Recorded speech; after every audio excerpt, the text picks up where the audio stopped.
Take a breath. If you're here right now, there's a good chance you're standing in a home that feels like it's gotten away from you.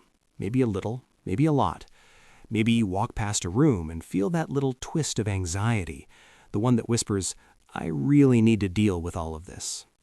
And then life gets in the way, or your back hurts, or you just don't know where to start, so you close the door and walk away again. I want you to know that is one of the most human things in the world. There is nothing wrong with you.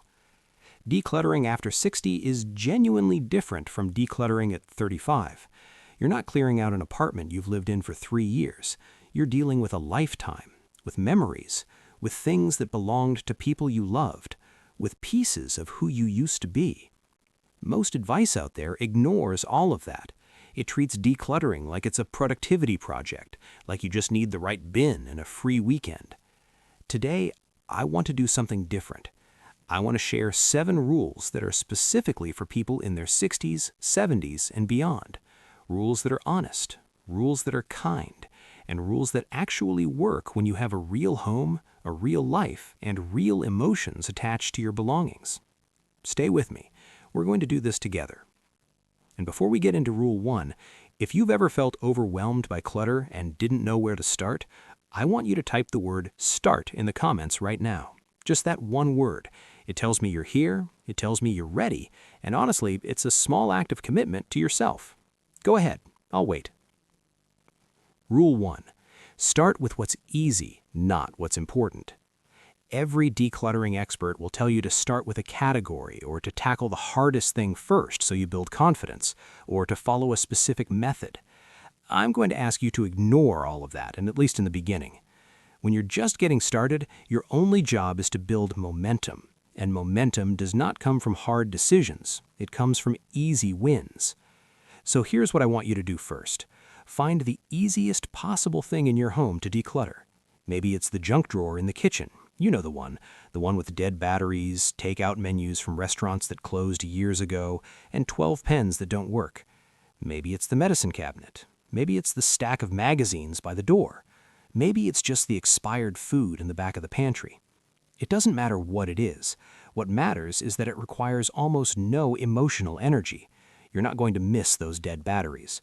You're not going to lie awake at night wondering if you made the wrong choice about that takeout menu from 2019.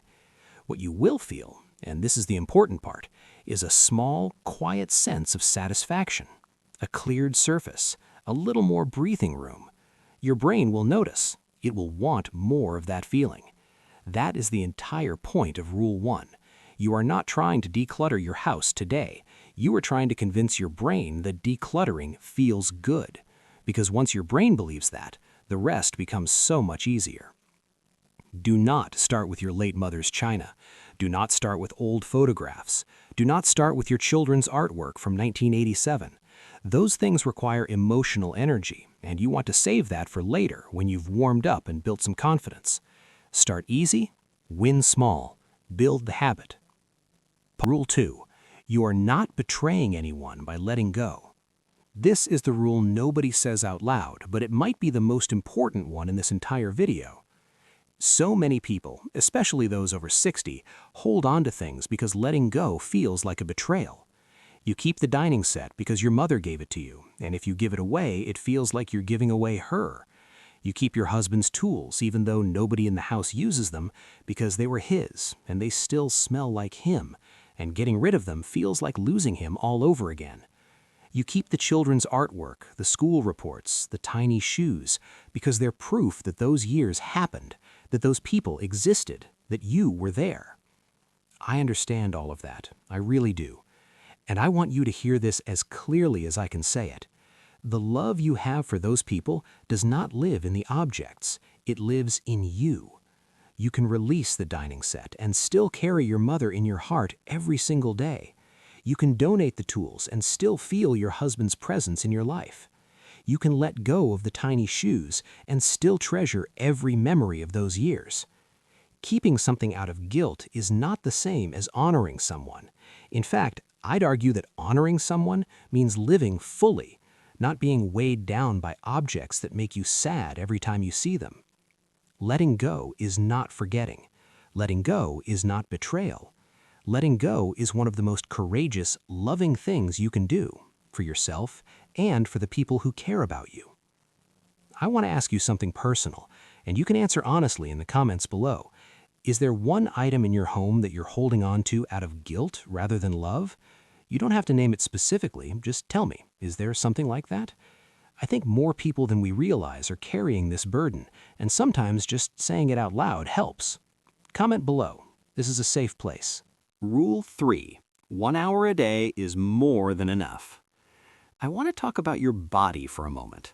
Not in a negative way, just honestly, because the decluttering content you'll find online is mostly made by people in their 30s who can spend an entire weekend pulling everything out of every closet, making 3 piles on the floor, and powering through on coffee and enthusiasm. That might not be you. And even if it physically could be you, it probably shouldn't be you, because that approach leads to exhaustion, overwhelm, and stopping completely. Here is the most sustainable approach I know for decluttering a lifetime of belongings. 1 hour a day. Just 1 hour. Set a timer. When it goes off, stop. Even if you're in the middle of a drawer, even if you feel like you could keep going, stop. Why? Because you want your body and your mind to associate decluttering with something manageable, something that doesn't wipe you out, something you can actually come back to tomorrow. And here's the math, because I find this genuinely encouraging. 1 hour a day, 5 days a week, is 5 hours of progress every single week. In a month, that's over 20 hours of decluttering. 20 hours is transformative. 20 hours can change the entire feel of a home. You do not need to do it all at once. You do not need to rush. Slow and steady is not a consolation prize. It is the strategy that actually works for real people living real lives. 1 hour. Tomorrow morning. That's it. Rule 4. Your children probably don't want most of your things, and that's okay. I'm going to say something that might sting a little. I want to say it gently, but I also want to say it honestly, because I think it will actually help you. Your adult children probably don't want most of your things. Not the china, not the crystal, not the formal dining furniture, not the decorative pieces you've collected over decades. This is not because they don't love you. It is because they live differently. They live in smaller spaces. They have different aesthetics. They already have their own things. And often they genuinely don't have room, or they're waiting for you to offer instead of assuming they'll take everything. The kindest thing you can do for them and for yourself is to ask, clearly and without pressure. Sit down with them or give them a call and say, I'm working on going through some things. Is there anything here that means something to you or that you'd like to have? Let them answer honestly, and when they say no, and they probably will say no to most things, release it with grace. Because here is what's actually true. An item that goes to someone who will use it every day, who will display it with pride, who will actually love it, that is a far better legacy than that same item sitting in a box in your garage or eventually being cleared out by a stranger. Giving with intention while you're still here to see it, that is a gift. That is not letting go. That is passing something forward. If this video is speaking to you, I want to invite you to subscribe to Senior Decluttering Diaries right now. Every week I share honest, practical guidance specifically for people in their 60s and beyond. No judgment, no rushing, just real advice for real homes. Hit that subscribe button and turn on notifications so you never miss a video. I'd love to have you as part of this community. Rule 5. Create a not sure box and give it a deadline. Most decluttering advice gives you 2 choices. Keep it or get rid of it. And for most things, that binary works just fine. But there's a whole category of items, and I think you know exactly what I mean, where neither option feels right. You don't want to keep it because it's taking up space and it doesn't bring you joy, but you're not ready to let it go because what if you regret it? That feeling, that paralysis between keep and release, is one of the main reasons people stop decluttering entirely. They hit an item they can't decide about, they freeze, and eventually they put everything back. So here's the rule that unlocks all of that. Create a third option. Get a box, any box, and label it Not Sure. Every item you genuinely cannot decide about goes in that box.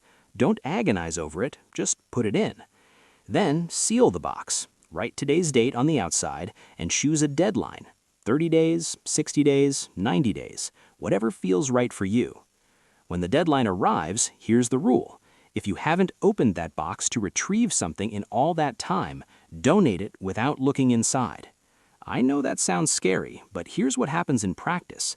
Most people reach their deadline and realize they haven't thought about a single thing in that box, and that tells them everything they need to know. The not sure box removes the pressure of a permanent decision. It turns a "I have to decide forever right now" into a "I'm just putting this aside for a little while." And that small shift in thinking can make the difference between moving forward and being stuck. Rule 6. Decluttering is self-care, not a chore.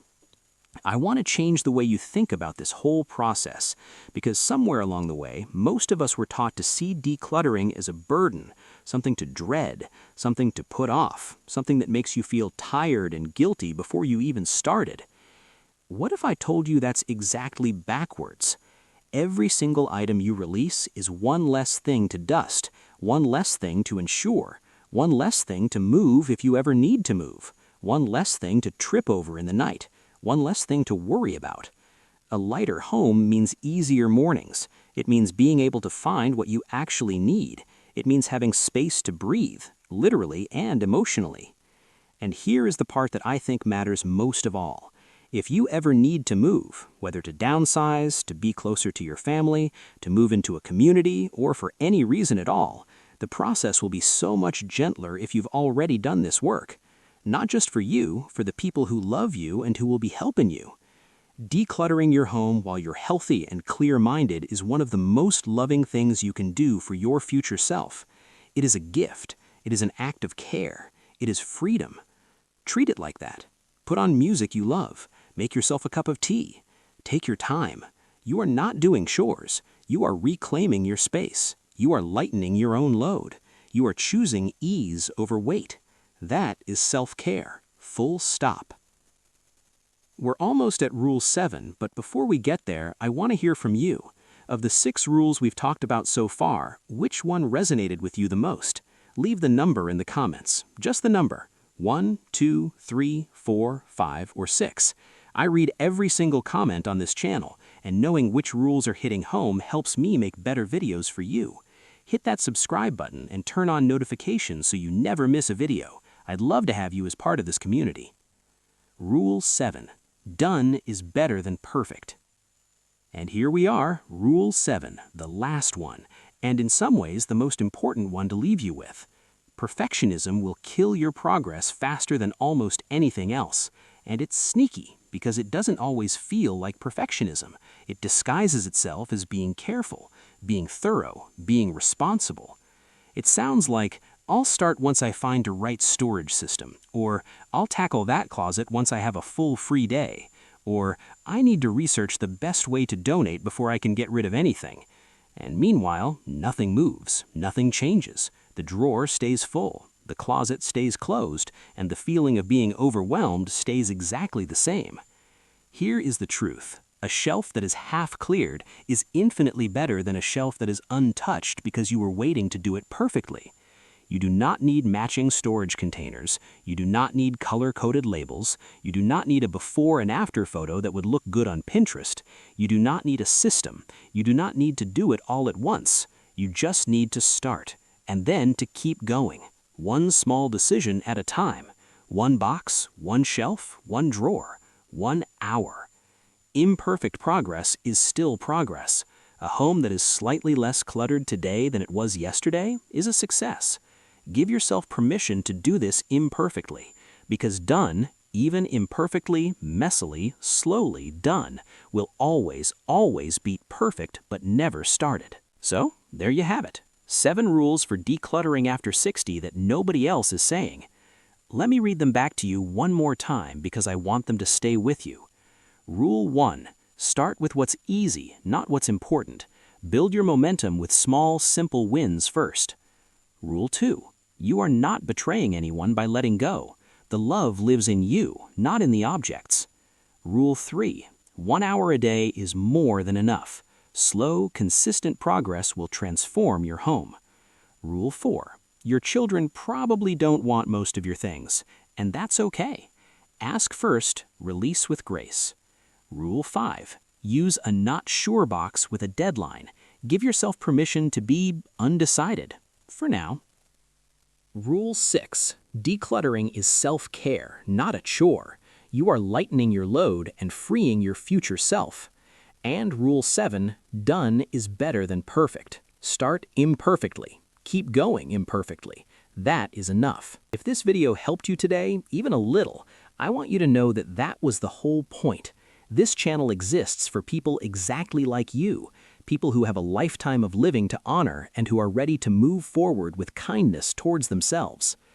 If you haven't already, please subscribe to Senior Decluttering Diaries right now and share this video with one person in your life who you think needs to hear it. A friend, a sibling, a neighbor. That share costs you nothing, and it might be exactly what someone needed today. And leave me a comment below telling me which rule you're going to try first. I will personally reply. See you in the next video. Take it one box at a time.